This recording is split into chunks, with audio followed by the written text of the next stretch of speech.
Hello, it's Dr. Jane here with another Psychology of Crime video. In today's video, I wanted to look at the case of Armie Hammer. Now, it's an interesting case, and I'll get into the detail in a minute, but if I could ask you to please like, subscribe and comment, that would be great. So Armie Hammer, obviously in the news at the moment, and it's all about the alleged text messages or direct messages that he's been sending where he's been talking about cannibalism. Now, a little bit of background about him. Obviously, very well-known Hollywood actor. Probably thinking at the moment that he's not having the best of times because of what's going on. Apparently, he's just had to pull out of a film. He said it was about not wanting to leave his children for any particular length of time. But hey, the studio system, who knows? So he sent these direct messages, allegedly. And again, remember, this is just my speculation about what I might be thinking he might be thinking. So he's sent these text messages. He's talked about things like, he's talked about cannibalism. An ex-girlfriend of his has also talked about how he would tell her that he wanted to take a part of her body and do something with it. And another time, apparently, another message was about, I want to cut off somebody's toe so I can keep it with me all the time. And there's lots of speculation and lots of stuff out there, which I'm sure you can read about. But I wanted to kind of maybe just get beneath that a little bit and talk about what's gone on kind of from the point of view of there's almost a fetish coming out here, a cannibalism fetish. It reminds me of a really notorious case in Germany in 2001.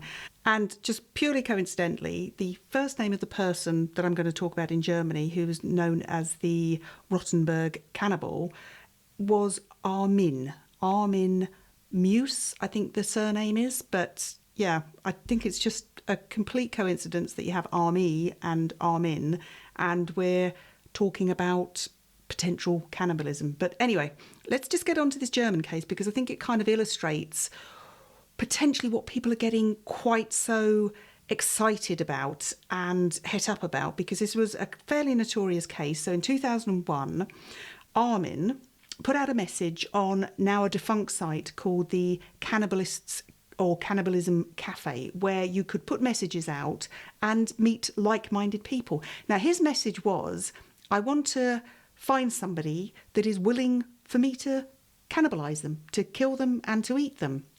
And not surprising, well, perhaps surprising, he did have a few offers and a few people came along, but they pulled out because it's a fantasy. These type of things are a fantasy. They're not the reality. And I think when people realise that actually this guy was real in what he wanted, they quickly hightailed it out of there. Apart from one guy, now I'll try and get his pronunciation of his name right, Bernard Brandis. And seemingly they would go back to Armin Meiwes' flat. They would, they agreed that he was going to be killed, and there was, before he was going to be killed, he was going to have part of his anatomy, his sexual anatomy, removed, and they were both going to eat it. It's a really gross and really bizarre and upsetting tale, but it's true. He was plied with sleeping tablets and cough syrup to sedate him, and anyway, their original plan didn't quite go as the way that Armin wanted it to go, and then he ran a bath for Bernard, who then, you know, that's where he actually died. That's where he actually died. It's a really gruesome tale, and imagine what his thoughts would have been. I mean, say this is Armin's thoughts about what was going on. And it's about cannibalism, or the fetish and the fantasy of cannibalism is about domination. It's about complete and utter control. And if we go back to Armie Hammer, this is what seemingly was going on. Remember, this is just me speculating about what I think was going on. And it is about that total domination. But it is, as I keep saying, it's a fantasy. It's a fetish. You know, it's very much a sexual fetish for a lot of people, and they don't go around harming anybody or coercing anybody into anything. But it is very much a fantasy for a lot of people. And I think this is where it got just completely out of control with Armie Hammer. And this is where the messages got set. Whether he was somebody that wanted to dominate, to control people, to have everything his own way, I don't know. I don't know much about his character.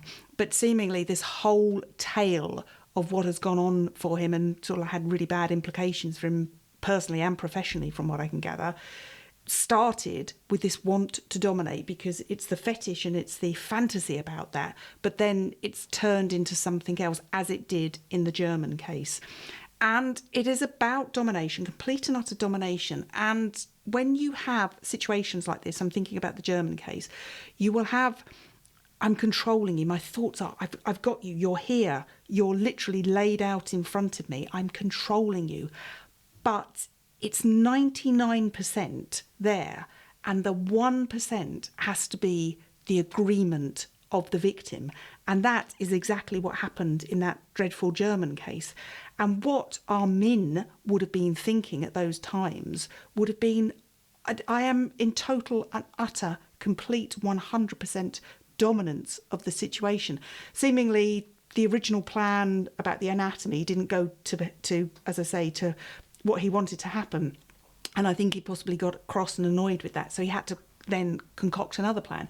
And because he wasn't doing it with the agreement of this victim, Bernard, of course, that would have annoyed him, infuriated him, because it had to be perfect. It had to be the thing that he'd planned for years, potentially, and it was happening. And then because the original thing didn't quite go to how he wanted it to, and then he had to go to his plan B. So that kind of what was going on. And as was the actual narcissism of Armin in Germany about the situation, apparently he taped everything. There's hours of, obviously never been released, and God, should never be either, but there's hours of him and Bernard taping what was going on, and apparently this just went on until he actually killed him as well. There was some horrendous subsequent stuff that happened in that flat that I'm not going to go into in this video, but feel free to Google him. It's Armin Meiwes, Meiwes, and there's just tons out there. And this is what I think has happened with the whole Armie Hammer situation. It's potentially a fetish of his, it's a joke, he was acting, he's got a record of saying things to magazines, to media, when he's under the influence. He's admitted that at some Playboy magazine interview that he gave, where he talked about wanting to dominate, where he talked about being a dominant lover and holding his lover by her neck and pulling her by her hair. He admitted afterwards he was giving that interview under the influence. So this is what could have been happening in this situation. It's not been verified that these messages are even his, but the implications of them potentially being his, of course, are playing out in his life now. So those just are some brief thoughts about Armie Hammer, what happened in Germany in 2001, and just not to make an analogy between the two, but just to talk about cannibalism as a fetish, or the thought and the belief and the fantasy of cannibalism as a fetish. And with the vast majority of people, of course, it just doesn't go any further. But in some cases, like in the German case, it did, and it just had absolutely horrendous and tragic consequences. So thanks ever so much for watching. I'll be along with another Psychology of Crime video shortly. And I do a podcast also called Why Killers Kill, which I'll put a link to below. And in the meantime, again, if I could just ask you to please like and subscribe, and please comment. It's always interesting to read what people have to say. And until then, thanks ever so much, and bye.